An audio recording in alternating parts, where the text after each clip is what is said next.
You just like out nerded me is what you've done. Like you came at me with like probabilities and like you got so nerdy about it and like I knew about the directors. I have personal experience. I couldn't out nerd you in this. That's what's just happened.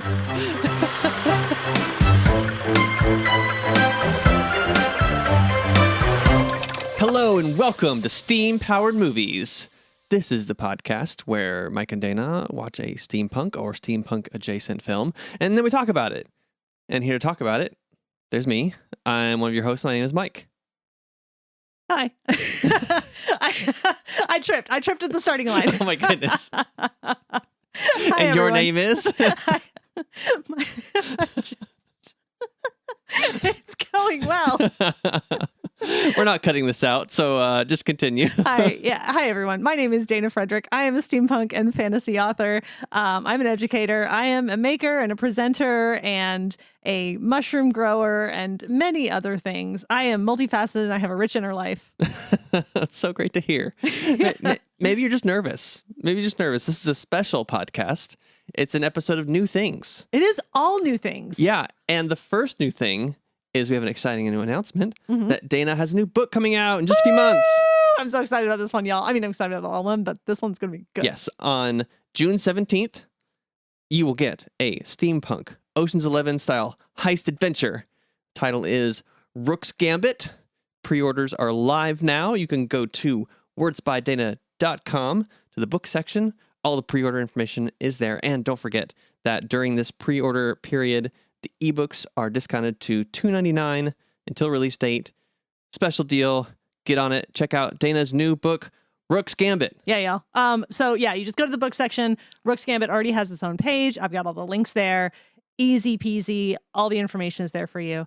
And yeah, I'm so excited for this book. I cannot even tell you. We're both very excited. It's very exciting. I've been working on it for a very, very, very long time. This was the most challenging book I've ever written. And it's a full steampunk adventure. Mm-hmm. The heist. And the other new thing is the movie we watched. Yeah. It's a brand new movie. It came out like less than a month ago on Netflix. It came out this month as we are recording. Wow. Like 2 weeks ago. This month of March. That's the month. Yes. It's maybe supposed to be steampunk. Okay. We will get to that. Okay. But the film is called The Electric State. Mm-hmm. And we just watched it. Mm-hmm. And now our thoughts. I think we had very different experiences. Oh, interesting. Of watching this, just from observing your state of being and mine throughout the film. Interesting. But like they kind of put a lot of big names out for this thing. Oh, I wrote down like the cast list. Oh my gosh, there are so many people in this film. And not even just the cast, the creators, directed by the Russo brothers. I know, I saw that. Who did the original Avengers. Yeah. They've done oodles of Avengers films. Yeah, lots of stuff. They've done a whole lot of films. Some good ones, some not as good ones. And they got a crazy amount of famous people to be in this film, either in person or voice acting. Of course, Alan Tudyk was in it because there were voices to be done. Alan Tudyk is just like making his whole life on doing voices. Do you need someone to voice a robot? Got it. Do you need someone to voice like an evil candy lord? Got it. Or maybe a chicken? Precisely. Yeah. Whatever you need. Not the biggest name, but we also got Millie Bobby Brown. We got Chris Pratt. We got Woody Harrelson. Stanley Tucci. They gave us a touch of the Tooch. We got Ke Huy Quan. Don't say a touch of the How dare you? I mean, we did just get a little bit, you know? He played the bad guy, which, you know, generic bad guy, he can do that for you. And more people, Jason Alexander. Hank Azaria? Yeah, lots of people. Also, I know he's not as big a name, but Raul Coley, I love him. Yeah, he was like the 25th billed person, and he has like been the main character in TV shows. So yeah.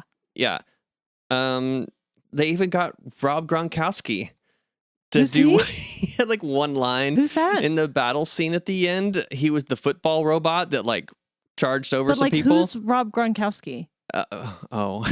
I'm sorry. I don't know everyone. He was a football player. Oh, then it makes sense that he was a football robot. Yeah. Okay. Yeah. Cool. He played tight end for the Patriots, with Tom Brady. He won Are some the Super Patriots Bowls. a good team? They were a good team for a long time, yeah. You know this. I know. Every once in a while, I get to troll you too, okay? You can't play that dumb. I know. And also, it's not dumb to not know about sports, okay? Check your privilege. It would be dumb for you to pretend you didn't know that the Patriots were good. That would be dumb. Look, there are some people who are even more insulated from sports than I am. It's true. I probably know more than average about sports and less than average. So, we're a good team on trivia nights. Together, we're average. We have different strengths. Mm-hmm. Anyway, this film, lots of people, based on a graphic novel. Oh, was it? I actually didn't know that. I suspected that it was about 30 minutes in. I'm like, this feels like something that was a graphic novel first. Mm-hmm. And then they turned it into a movie, and I looked it up, and sure enough, it was. Yeah, I don't know anything about it. Same. Except that, it was a graphic novel first. Mm-hmm. Which I think explains some of the feelings that I got watching this film. That there was a lot of hand-waviness and things that happened because the plot needed it to, which I think happens when there's like a whole lot of story to tell with a whole lot of backstory, and you only have like a film length to do it. Okay. I have a question for you. I have 4 pages of notes, and I have a lot of thoughts. Okay. This might go a little bit longer than our average podcast. All right, we'll strap see. in. Okay, my first 4 question pages for you. of notes. Wow. I have so many thoughts. Okay. I got feelings. I've got everything. Okay. Okay. So, but my first question for you is: this film did that thing that I know you don't always love. All right, a lot of front loading. Which thing? Yeah. I'm only asking you about the front loading right now because it did front load a lot of exposition. Really How did you feel about that? My first, the second note I wrote was telling, not showing. Mm-hmm. I feel like this film got off on the wrong foot with me. Interesting. So really put it behind. It was trying to catch up the whole time. Mm-hmm. It never really grabbed me. It from the start. It honestly, it started with at the beginning of this because it's on Netflix and like there's ads on Netflix now. It started with a brand integration about the film we're about to watch right in front of it. Oh my gosh, that felt so dystopian because I don't know about our listeners, but yeah, we had a Planters ad at the very beginning of the film, and there's Mr. Peanut in this film. And that just felt like so unaware. Like, guys, you got to read the room. Like, that felt so unaware of itself. That's part of the first step of this film to me was it started off with, hey, this is a giant ad. Like, it's just the wrong feeling to start a movie. It really is. When you really want to be getting someone into the world and getting to know the characters. But first we meet the sponsored segment. Yeah. And it was such a weird start. And then straight into this exposition part, which felt tacked on to me. There were parts in the first, 30, 40 minutes where they're setting up a lot of stuff that some of it felt like it was natural and it was showing you stuff. And then it felt like some scenes were like inserted or a couple lines here and there where it was just, we have to explain this now. Mm-hmm. Where it basically told you things twice. They kind of showed it and then they were like, in the dialogue, this is the thing that we are trying to express to the audience so you understand it going forward. And yeah, that you miss me with that. Like it's not for me.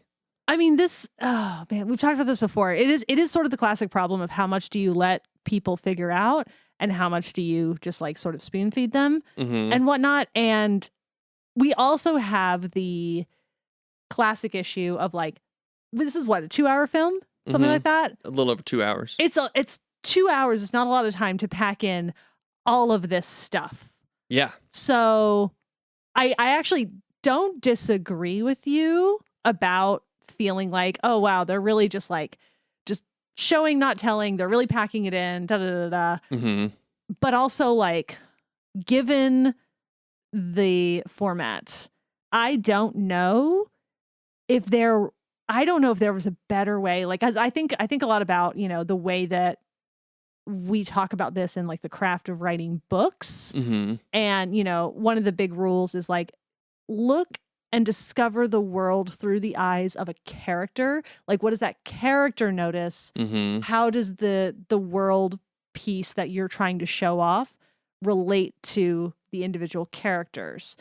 But since this is a movie, it's not a book, and we have a much wider lens that we're looking at things through, you can't have that as much. Like, you can have the characters talking about stuff, but you're not getting an inner monologue. You're not getting like a description of their experience. You're only getting dialogue, really. Yeah. And actions. But I felt like this movie treated its audience like it wasn't going to understand things unless it was very, very clearly laid out. Yeah. Like I said, that very first scene, it looked weird. It looked cheap. If that wasn't a reshoot, I don't know what was. You talking about on the college campus? Yeah, on the college campus. Yeah. It looked weird, and it was really ham-fistedly trying to set up that this kid is really smart. His brain is special. Yeah. And tried to set up the connection between those characters, which they did a little more in like flashbacks later on. I felt like those were more effective than this like really contrived opening scene that is not realistic. Like in any world. It was so weird. It's like, this kid is smarter than Einstein.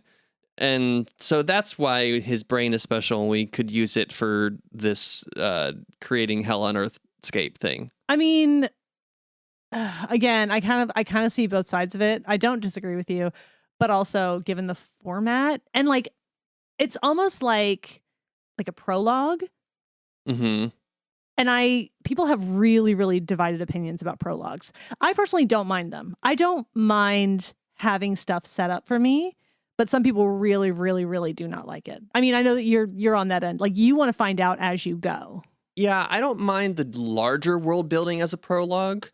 Like, after that scene, then it did the intro of like, this is the robot war, and like these things happen, and there was this battle, and then this treaty, and all this stuff. Like, you have to kind of just set up that stuff. Like, this is the larger world building. But when it comes to the characters, I want to like meet them and get to know them. Don't just tell me, this is my character and this is our relationship. We're going to say it out loud. But anyway, I've said that once or 100 times. Yeah, I think that's always going to be your bugbear though with films.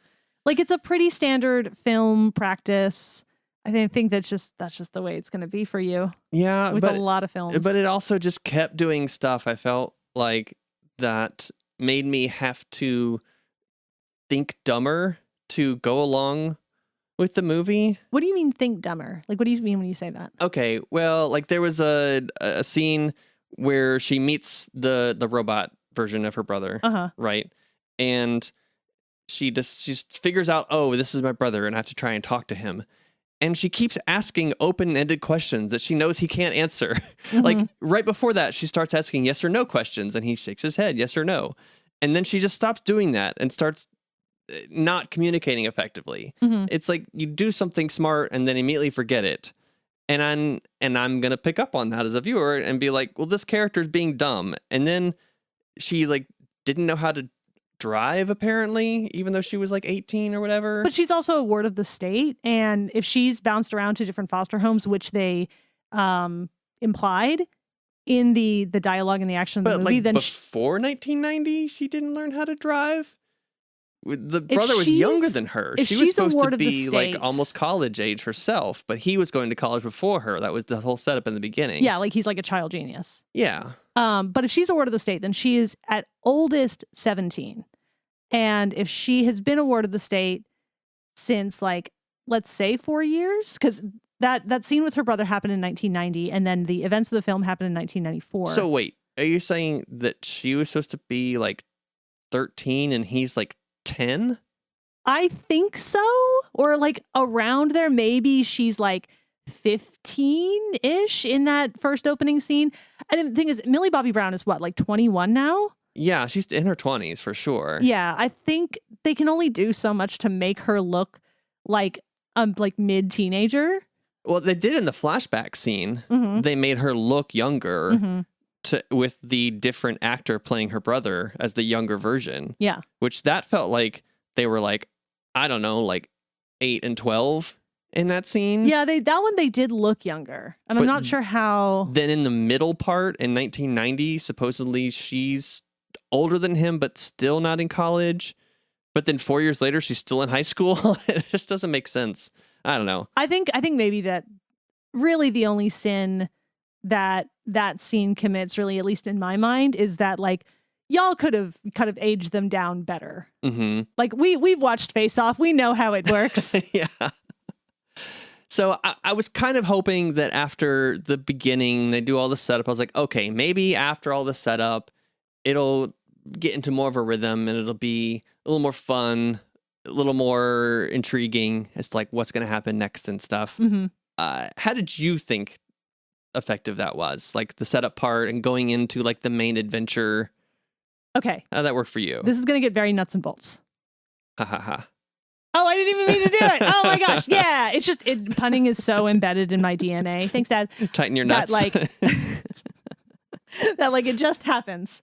So anyway, so our cascade point Mm-hmm. is good. Like they explain like, oh, these robots were first invented by Walt Disney for use in Disney World. And ever since then, like the robots have taken off. Mm-hmm.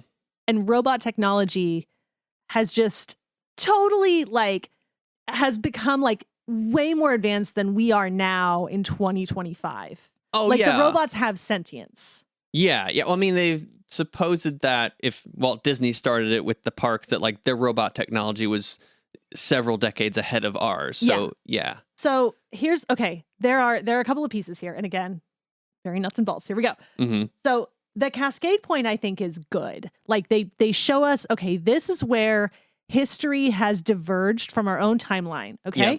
But then to retcon our own history, I don't think that works. Okay. They made the same mistake in the movie Bright. In what way? What retconning do you mean? So basically, President Clinton was talking about like the robot threat and all this kind of stuff. And he was involved in all this.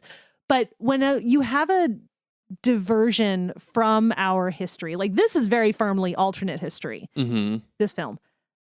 When you have something like this, I don't think it works to have everything basically be the same because history has taken a different trajectory.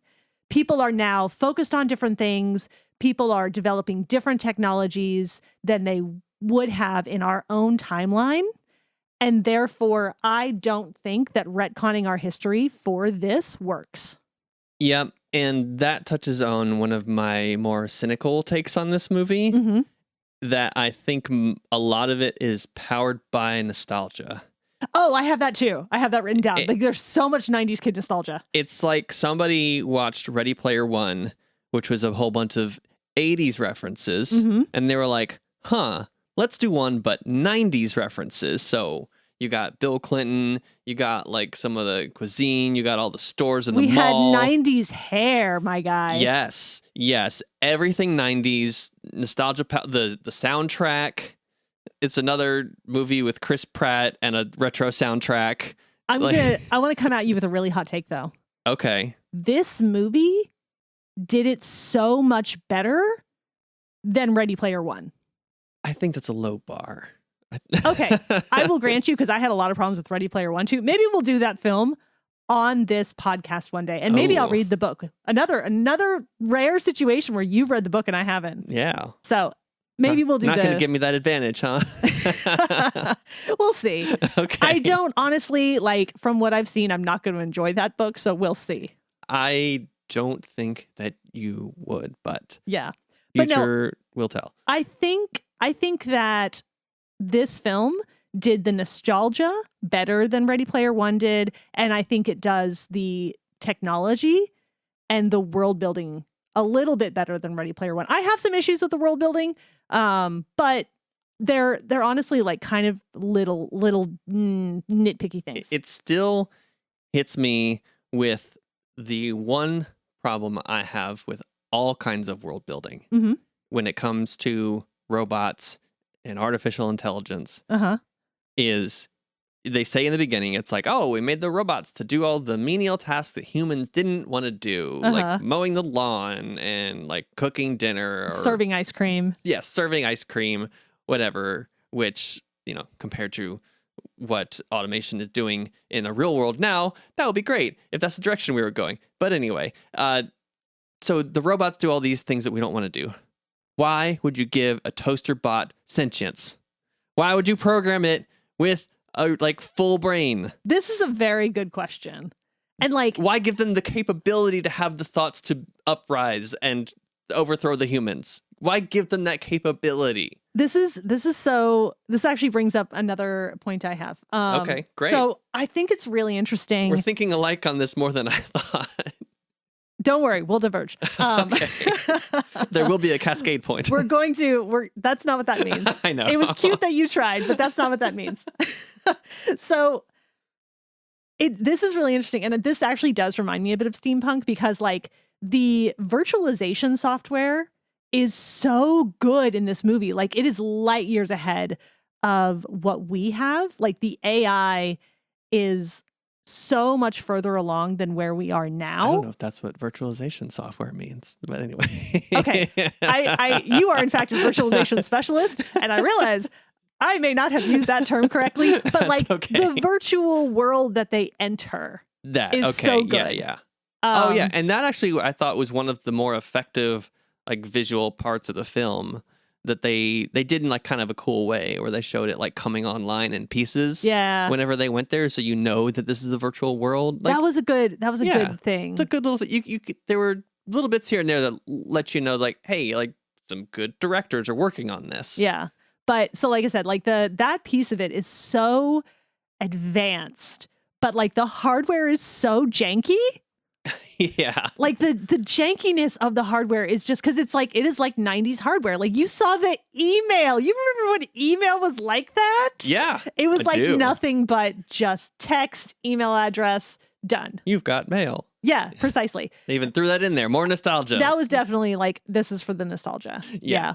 But and I kind of like that because a steampunk kind of runs a lot like that too. We have this low power of steam and then really advanced technology that kind of comes from it. I kind of dug that in a way. Does it work technologically? Maybe not. It's a really common visual style for these post-apocalyptic type things, but the technology can do advanced things. Mm-hmm. I've seen in a lot of TV shows recently, Fallout. I mean, it's based on the video game, but the Fallout show had that same thing where their technology did a lot of advanced things, but it was really janky and broken. Silo does the same thing. Okay. That show that's out, probably based on a book series. I'm pretty sure it is. I believe so. But yes. yeah, that kind of thing of it's old advanced technology and looks broken, but it does lots of crazy stuff. Mm-hmm. And I will say there were a few things that I think didn't make sense for the characters, when Cosmo / Christopher is trying to communicate and he can only communicate in catchphrases. Mm-hmm. Do you not have a pen and paper, y'all? Yeah. You might have to, do something because he's got really chunky hands. But I feel we could draw in the sand or the dirt. He could write some stuff. Yeah, that's where I felt are they trying to make Millie Bobby Brown's character not smart on purpose? Because she does several not smart things along the way, or just doesn't think of things, or doesn't put the pieces together. And I couldn't tell if that was them purposely trying to make her not intelligent as a contrast to her brother being super smart, or if it was just the thing where we have to kind of make it complicated for the story to go, or we have to have her not connect the dots because we haven't told the audience yet, or we want the audience to figure it out before she does to make the audience feel smart, because that's a thing that some stories do. I couldn't figure out why she seemed dumb. I'm absolutely not on board with you here. Okay. I don't think her character was dumb at all. I think for plot reasons, they kind of gave her a couple of moments where some kind of obvious things did not occur to her. But she's really clever. We see her throughout the whole movie being extremely clever. So I am absolutely not on board with you here. I don't like, we could maybe like blame it on like the heat of the moment. I've just discovered my brother is actually alive when I thought he was dead, but he's in a robot. Like, okay, like maybe give her just like a little bit of grace there. Okay. Well, so shortly after that part in the film, when she tags along with Chris Pratt and his robot buddy in the back of the truck and go to his base, and the murder bot follows them, right? His name is Colonel Bradbury. Gun Pants. I don't know. Colonel Bradbury, which I kind of like if that is a nod to Ray Bradbury, who's a extremely well-respected and well-known sci-fi writer. Quite possibly it is. And I also really like his character. Really? Yes. Oh. I like his... Okay. We're diverging now. But anyway, the moment I was trying to get to is he invades the bunker. They have the fight. They finally get to the thing with the claw that like grabs him and knocks the gun out of his hand. And then no one in the room thinks to pick up the gun and finish the job. Finish the fight. Why did nobody in the room pick up the gun? That would have kept so much of the movie from happening. So it felt like that was why, because it kept the movie from happening if you pick up the gun and his character. I don't know. That was another big moment I felt like the movie treating me like I'm not smart, or I shouldn't be smart to think of that. I don't know. I mean, again, heat of the moment. I don't know. But it didn't. Maybe because the plot needed it. I don't know. Exactly. It's because the plot needed it. And that answer is what bothers me continually. I felt like, I just felt like I don't like it when a plot is not clever at all. I disagree that this plot is not clever. Okay. I do think it has a couple of weak points, but I think that overall, I do think it's a clever plot. It won me over by the second half. Like, I think the first half I was kind of on the same page as you, but this movie ended up winning me over. Like, I actually really like Millie Bobby Brown's character. I think she has a lot of agency. I like how dry she is. I like how snarky she is. Like, she's doing what she wants. She's like, no, this is what I'm doing. I don't care if you're coming with me. It would be helpful, but like, whether or not you do, I'm doing this thing. And I like that she advocates for herself and her brother. Yeah, I mean, I didn't mind her most of the time.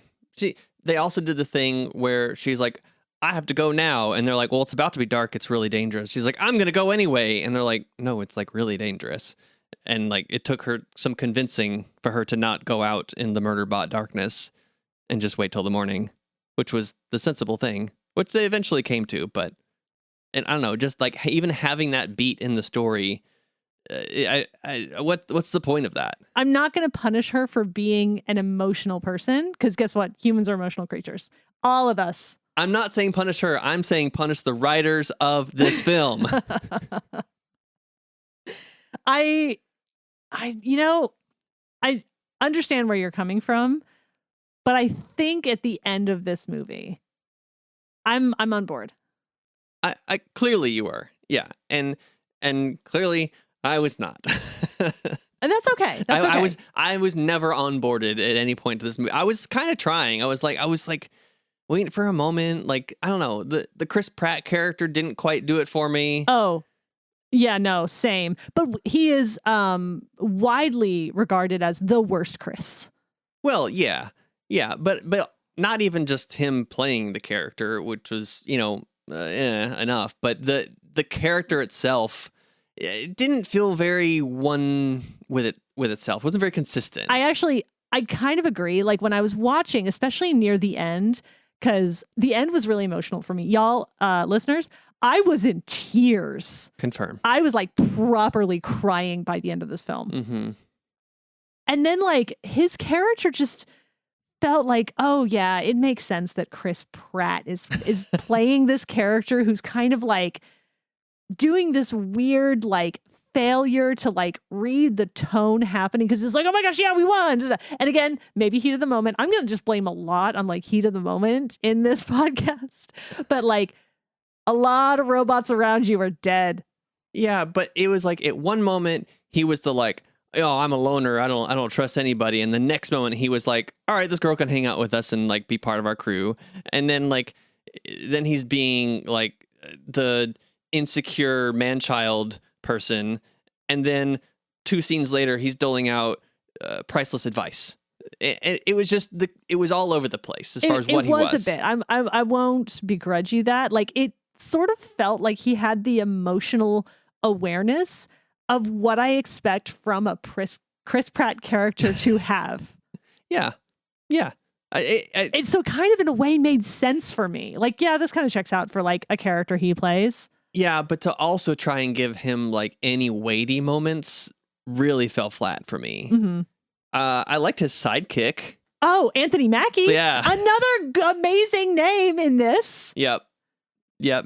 I like that character. Honestly, this cast had a couple of people who are part of my Broken Gears Dreamcast.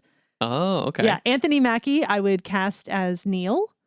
And Raul Coley, like a younger version of him, I would cast as Keen in Falcon's Favor. You have a time machine to go get younger version of him? Yes, I do. Okay. Yeah. Like I would also have a younger version of, what is her name? Toni Collette. I would have a younger version of Toni Collette playing Fetch, aka Felicia.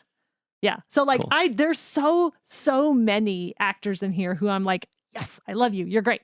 Yeah, they got a lot of good people to do and I like some little parts here and there, and some of them were like good in their roles, and some of them just didn't have much to do. I really loved Anthony Mackie's character.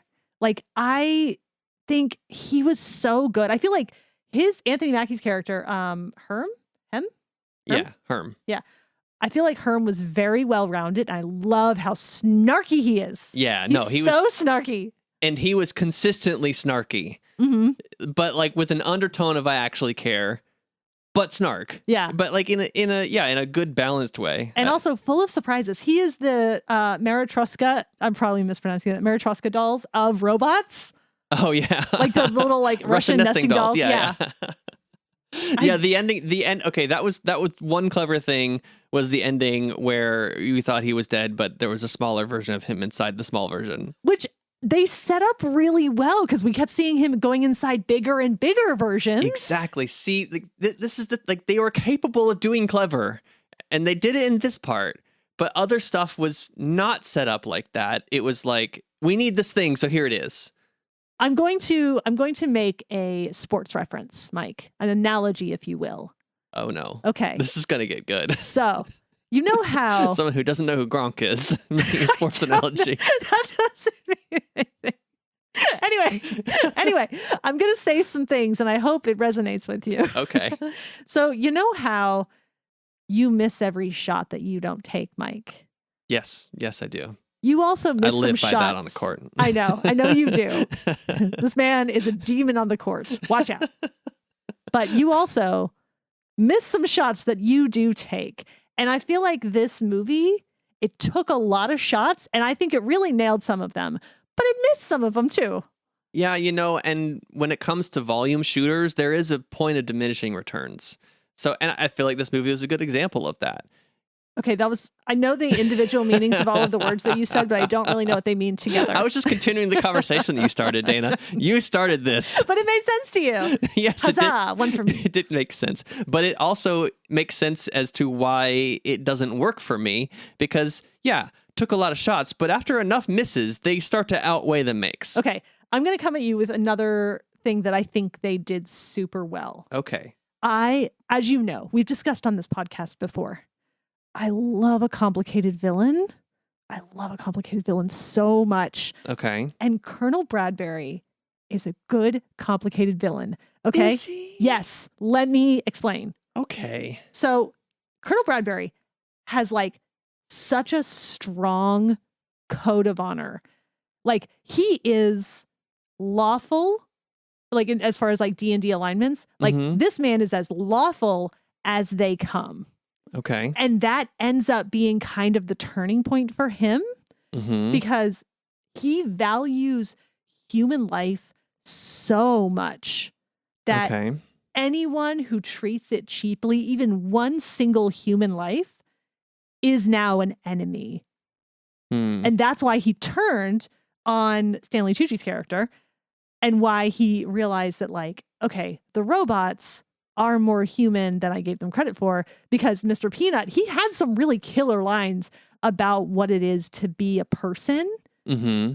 Like, he talks about how he signed that peace treaty because it meant that he and the other robots are recognized as people. Mm-hmm. And then when he's facing down Colonel Bradbury on the battlefield, he's like, well, I'd have to be alive to die. Mm-hmm. And Colonel Bradbury, like, he has such a good turn. I really liked it. And I can see completely how he got there. See, when you describe it that way, it makes sense to me. Uh-huh. I didn't get that watching it. I got from the setup in the beginning that he was more of a follows marching orders guy. I wasn't getting the strong, like, internal moral code. I was getting that he was like a guy who follows orders and does what he's told and accomplishes the mission. Interesting. And then the turn to him being more human felt a little bit out of left field to me. It didn't feel natural. Mm-hmm. It felt a little bit forced because I didn't feel like that was set up in the beginning. Like, if it was set up the way you described more, at least to me, I think I would agree and it might have hit me differently. Did you see the robot heads on the wall behind him that he had hung up as trophies? I did not notice that. No. That was in his office. He was surrounded by severed robot heads.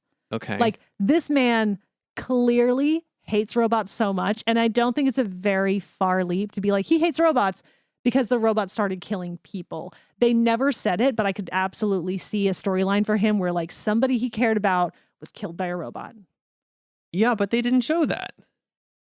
So that's maybe. And then again, we come to the thing of, like, how much do you feed the audience versus how much do you let them infer? And this is that classic struggle.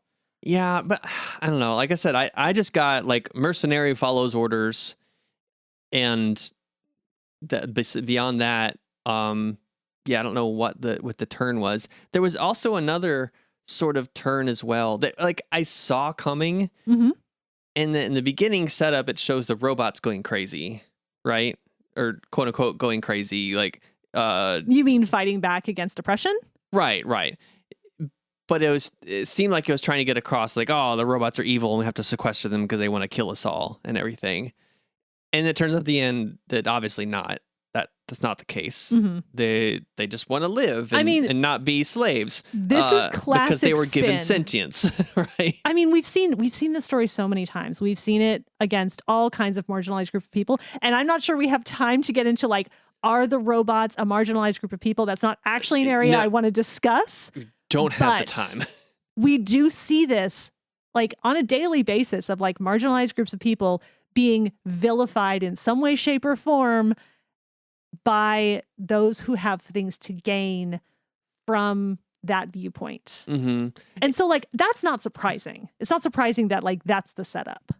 Yeah, and I guess the other thing too, when they talked about how Herm met Chris Pratt, whatever his face name was, that he just, like, he was just friendly with him from the start, even though they were fighting or something. Well, he was a construction bot. Construction bots build things and they fix things. Yeah, okay. But it just felt convenient. And I know it's probably because of this whole thing set up from the start, that this is a graphic novel with a whole entire world and all these things, and they had to cram it into 2 hours. So, yeah, it just seems like they tried to do too much, really.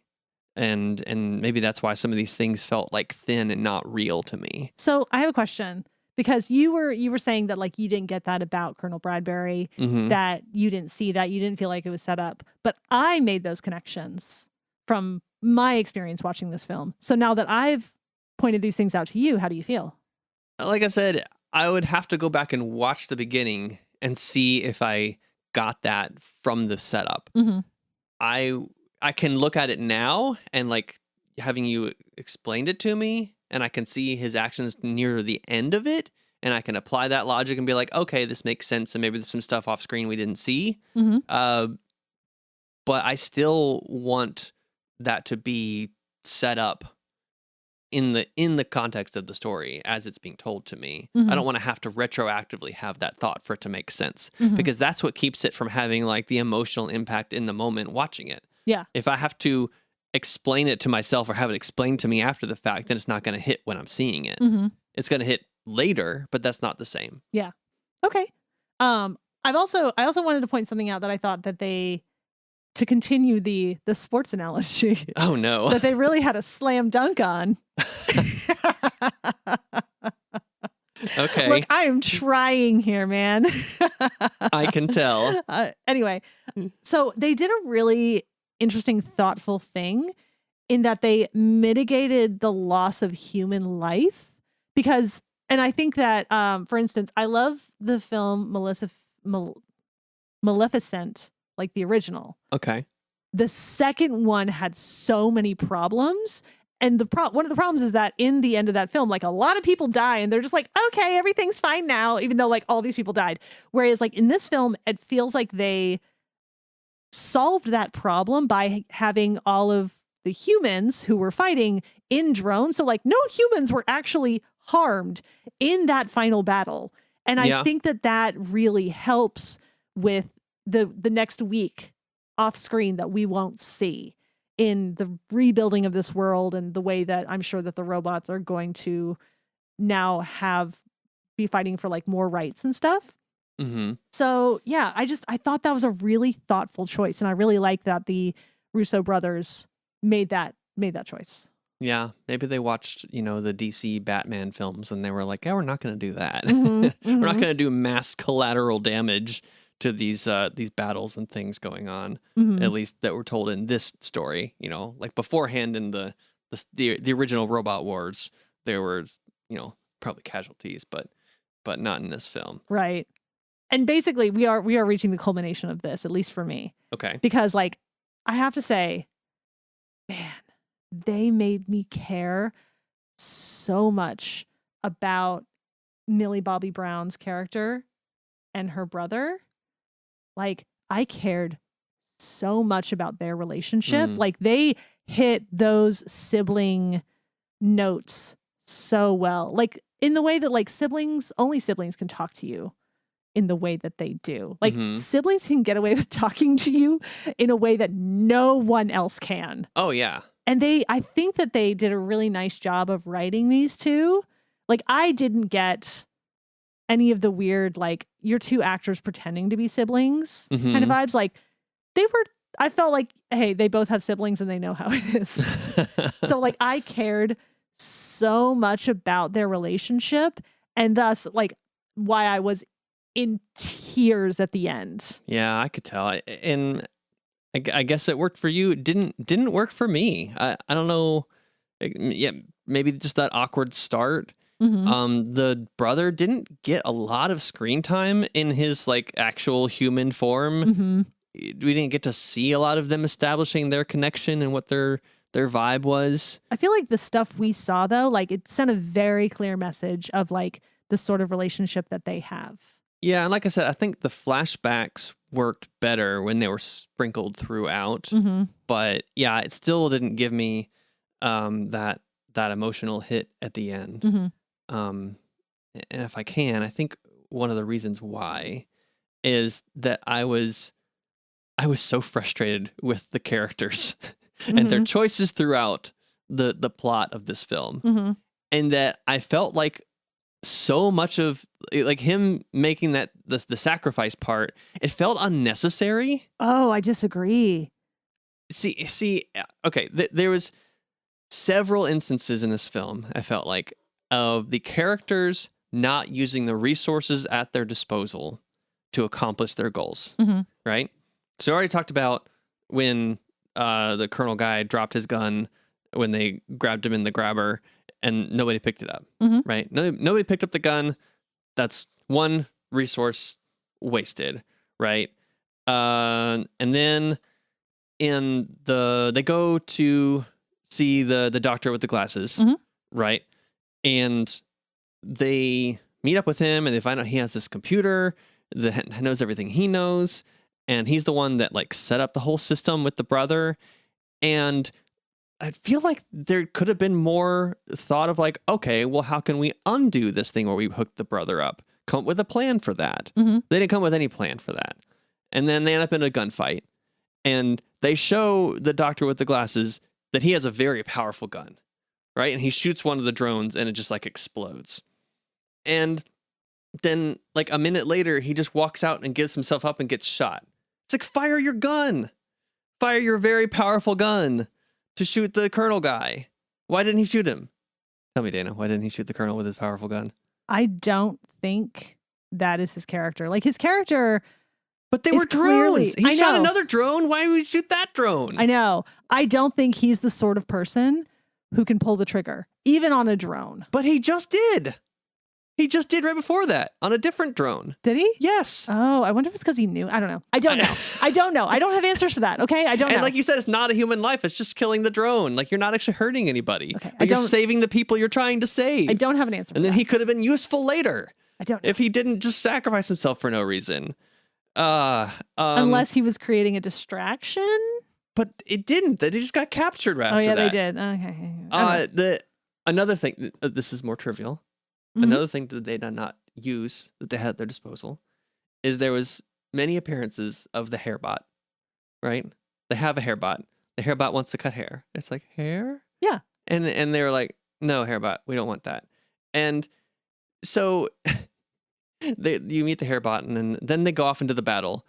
And Millie Bobby Brown's hair is done very well. So maybe that happened off screen where like the hairbot did her hair or something. Or she did it herself. I don't know. Because but it's like you could have just like had her have a scene with the hairbot or like, okay. And then later on, Chris Pratt shows up with a haircut and it apparently happened off screen. He like went and saw the hairbot. I don't know. I feel like they didn't really use the hairbot how they could have.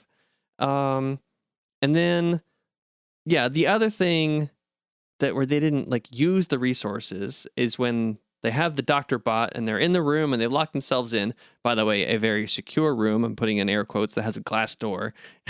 Maybe it's bulletproof glass? I don't know. But still, don't put a glass door on a secure room. Where they're just like hand waving, oh yeah, there's no way he can survive not hooked up to these machines. Mm-hmm. And I'm like, no, I don't buy that. Investigate at least. Try something. And they didn't. They were just like, oh yeah, hand wavy. You have this doctor bot. You have the PC bot that knows all the stuff the doctor knows. Mm-hmm. He didn't have some way to undo the process. Come on, man. Wow. I feel like that was poor use of resources again. Well, let me ask you a question because I'm struggling with this. Okay. How did you feel about the very end when like the Cosmobot like came back? Okay. I was having this thought when they were doing the emotional I have to die scene that I thought was unnecessary. Okay. Right. So I'm not feeling the emotion because I'm like, this is unnecessary. Meanwhile, I'm like weeping on the couch next to you. And I'm like, this is dumb. And I see you crying. And I was like, okay. And then I was thinking to myself, I hope they don't undo this afterwards because that would feel really manipulative. That they like pulled at your heartstrings and then at the end it's undone. Mm-hmm. And I was thinking they might do it like maybe even immediately after. It'd be like, oh wait, he did survive. And then this, so that would have undercut even more, been worse. But even doing it at the end, it's like, wait a minute, why'd you just throw that robot away? Why'd you just assume that there was nothing left there? You just threw it in the dump and then like he comes back and it makes it, I didn't like it. I'm really struggling with it because I kind of feel the same as you do, especially, and I think in a way, I'm not trying to like assume your feelings or anything, but I feel like it might be worse for me because I did feel that moment so deeply. Mm-hmm. Like I really felt it. Yeah. And then at the end, they kind of undo it. And so here's my struggle. I mean, at least they didn't do it immediately. If they had undid it immediately, I think that would have been way worse and like blatantly manipulative. Mm-hmm. So here's my struggle. On the one hand, like his Christopher's self-awareness of his situation and like what Millie Bobby Brown's character has to do for him. Oh my gosh. Like I think it was so well written, but on the other hand, and like and because I like went through that whole emotional roller coaster, I kind of don't like that they brought it back, because like it sort of feels like I went through all of that, like, and it doesn't matter as much. But on the other hand, like, it does matter. Like, the fact that I experienced it matters. And because I do believe so firmly in ending with hope, there's a little part of me that's like happy for her and for Christopher, because in my mind, I can imagine like he finds her again and they both learn sign language so then they can communicate, because he's in there. Like, maybe it's just part of him. Maybe it's not really him, but I can't think that way, because I had that thought too. Like, at first I thought it'll never be the same. Like, it's not really him. So I had that thought at first, and I can't accept that. And then so I thought, okay, well, like, let's assume it is the same as before. It is him. It is his consciousness. But he can't communicate in a way, in which case, okay, then he's just, in a way, he's disabled, and we learn sign language and we get over that barrier. Sure. Like, we adapt to that. Okay. So like the part of me that always wants to end with hope is kind of like, okay, I can get behind this. But then, like I said, like the part of me that like went through that emotional turmoil, like I don't know how to feel about it. So I'm still conflicted. Like, I'm still kind of struggling with it. Yeah. I mean, I'm a little bit offended on your behalf that they manipulated your feelings and then undid it at the end. But I'm offended for me because it just doesn't make sense that they would just throw that away and not, I don't know, run some diagnostics, try some things, like really investigate this thing. And I don't know, keep it as a keepsake, like for the sister, like this robot that was her brother, like just going to throw it in the dump. It doesn't make any sense why the characters would choose to abandon that piece of hardware for it to later wake up by itself. And they already established that when it comes to her brother, when you think he's dead, he's not. He comes back to life. He already did it earlier in the film. They thought he was brain dead, and then like a year later, he woke up out of the coma. So why wouldn't you? The robot did the same thing. He has a history. I don't know. Have some faith. Like I said, I'm still struggling, so I don't know. Yeah, I didn't like it. I mean, I see why they would want to end on a hopeful note. I'm glad they didn't do it immediately and undercut all of it like right away. But yeah, it felt a little manipulative, and also more to me of the characters not making smart decisions. I will say I liked the end, like when Millie Bobby Brown is giving her speech into the camera. It reminded me a lot of Roy Wood Jr.'s stand-up special that we just recently watched, Lonely Flowers. Okay. It was good. I think that it kind of had a lot of those same vibes. Really great stand-up, by the way, like really thoughtful, and it's kind of heartfelt. Like, it's really funny. And funny, like, yeah. It's hilarious, but also it's really heartfelt about making those connections and whatnot. And I think there's a lot to it. So I liked that close. I do think it was a good speech. Like, a lot of the times those things can be really cheesy and corny. But I thought it was well done. Yeah, and well delivered as well. So, good job there. Yeah.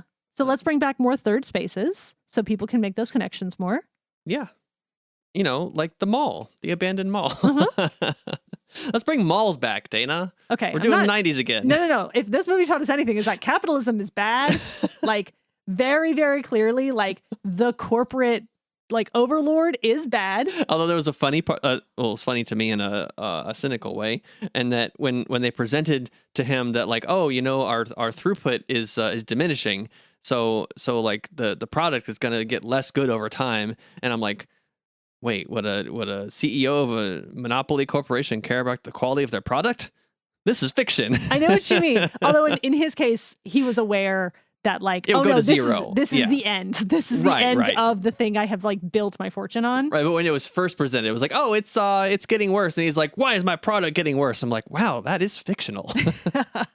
I mean, it's sort of trite at this point because we're so immersed now in like terrible corporations being terrible. Like, from the get-go, you're like, yeah, Center is bad. Like, this huge like corporation CEO, we know he's bad. Like, we know. Yeah, we know he's Jeff Bezos. Uh-huh. Yeah. He even had, or like, yeah, he has kind of like that look. He looked a lot like Jeff Bezos. Yeah. I mean, it's just Stanley Tucci bald, but I mean, what's his face also had that look? The guy, Steve Jobs, kind of the same vibe. Yeah. Yeah. Similar vibes for sure. Yeah. So, but yeah, that Yeah, this whole movie was a roller coaster for me. I could tell. Yeah. I could tell it really got you. And it really, really didn't work for me. Yeah. It seems like maybe the source material is good. I'm curious if the source material is good. I'd be curious as to how different the source material is. Yes. And like how fleshed out some of the details are, where they can maybe grow the characters more organically and maybe set up the story differently. Maybe some of the stuff that happened in the film that I thought was like cheap or quote unquote because of the plot, maybe they didn't have to do that in the graphic novel because they had more time. Mm-hmm. Maybe that was just a movie plot thing to shortcut it somehow. Yeah. Because also, like, I compared it to Ready Player One in that I think the book was like kind of okay. I don't think it was great. Mm-hmm. And so I'm not surprised that the movie was not great. That's Mhm. based on it. Mhm. So I am really curious, did they take really good source material and mess it up?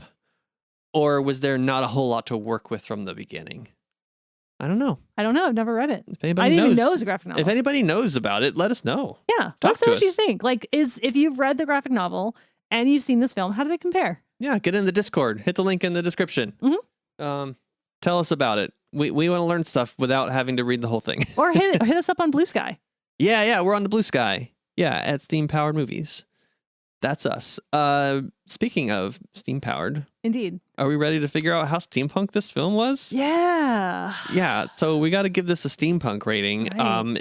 This film, you heard about it from the Steampunk Explorer, Yes. which is a Excellent publication. newsletter, right? It's a free publication. They do great work. They're excellent reporting on sort of all things within the steampunk realm and community.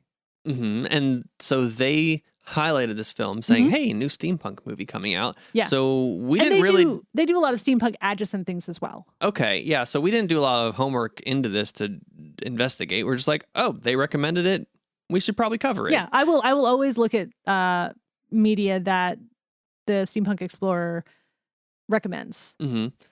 So did this deliver on being steampunk in any Also, way? I should say, because I want to preserve their journalistic integrity, they didn't recommend it. They just highlighted that, like, it's coming out. Because they are excellent journalists, and it wasn't like an opinion piece. It was like, hey, FYI, here's some information. Facts. Yes. Here you go. Yeah. What about how steampunk it is?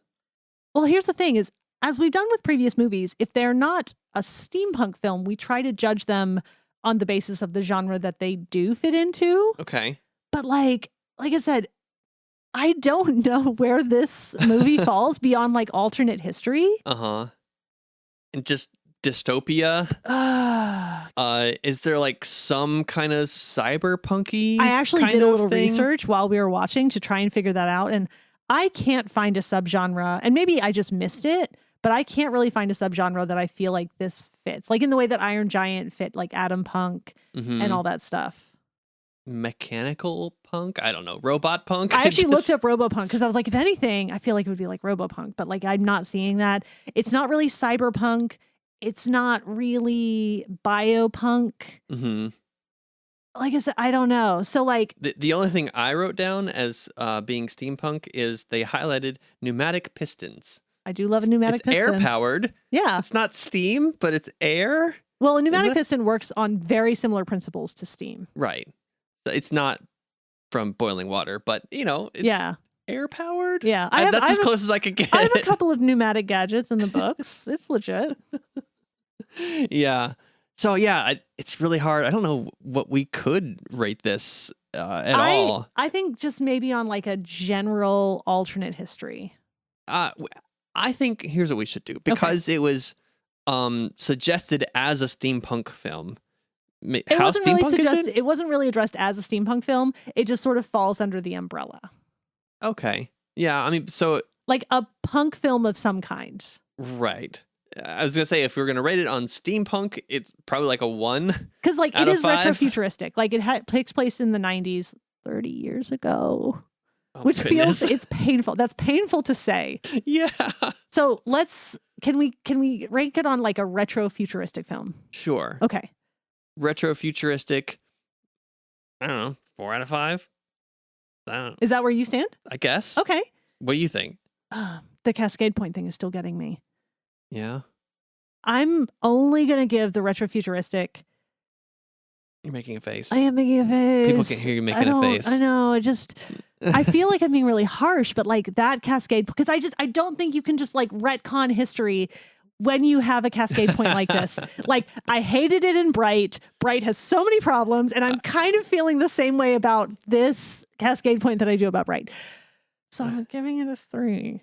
Okay. I'm sorry. Like, I feel like 3.5. Like Can we that's compromise 3.5? because like emotionally, it made me feel so much more. But like, just But, like, technically speaking, aesthetics and like the where society is and stuff. I could be. Well, where society is, like, it's still part of the Cascade Point Well, machine. yeah. I mean, you're just complaining about Bill Clinton being on screen. No, I don't dislike Bill Clinton as a president. I dislike him as a person because of his crappy behavior. But I don't. No, but like, is that the big thing that resulted from the didn't change after the Cascade No, it's just Point? that, like, everything is basically the same except for this one piece of technology that like everyone uses now. Well, see, according to multiverse theory, it doesn't matter what the Cascade Point is. If there are multiple universes, every universe exists. So there is a universe in the multiverse in which nothing changes except robots gain sentience and rise up, but everything else stays the same because everything that can happen does happen. And this is just the universe where that particular sequence of events took place. And this was directed by the Russo brothers, who did the Avengers and other multiverse things, and they get really into multiverse. And that one film competition that I took part in that was hosted by their production company was everyone had to make a multiverse film. So they're really into that multiverse theory thing. So I think that's where this falls. I think that's how they got there. And so I don't think you can hold them against that against them. Listeners, I'm really making like a whole series of faces, and this is the part where I would kind of wish we had video because just imagine a sighing face for like a minute and a half straight. That's what I've been looking at.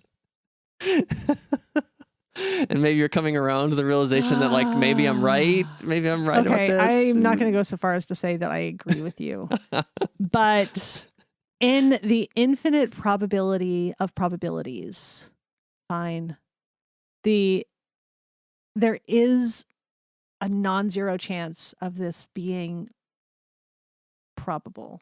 So yes. So fine. 4 out of 5.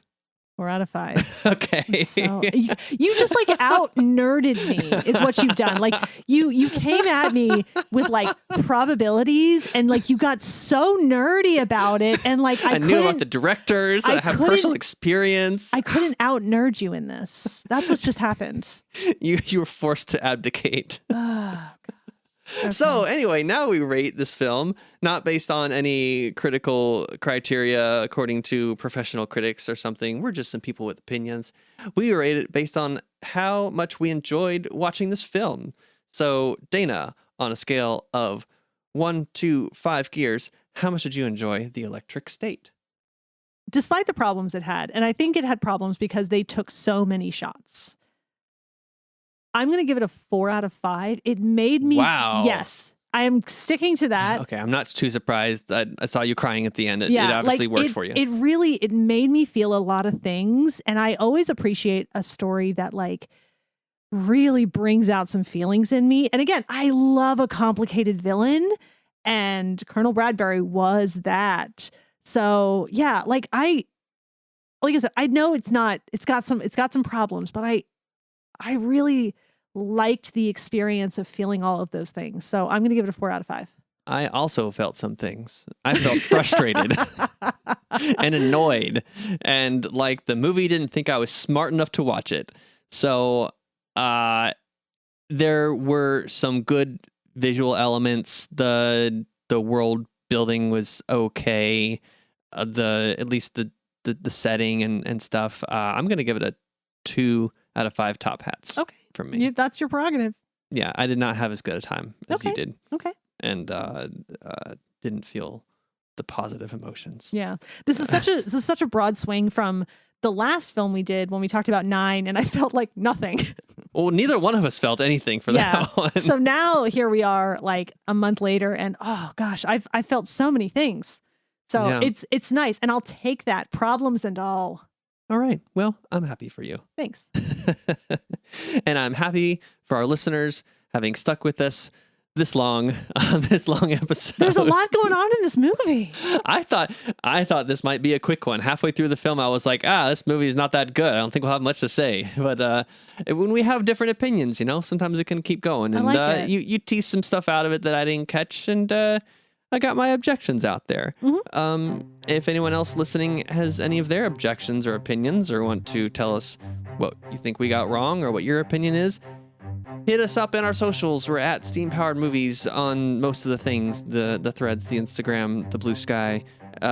You can go to the Discord, link in the description, and tell us your thoughts there.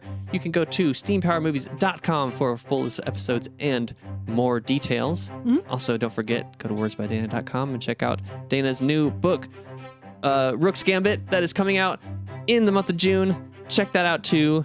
We thank you so much for listening, and we will catch you again next month with another episode. Okay, bye! Bye!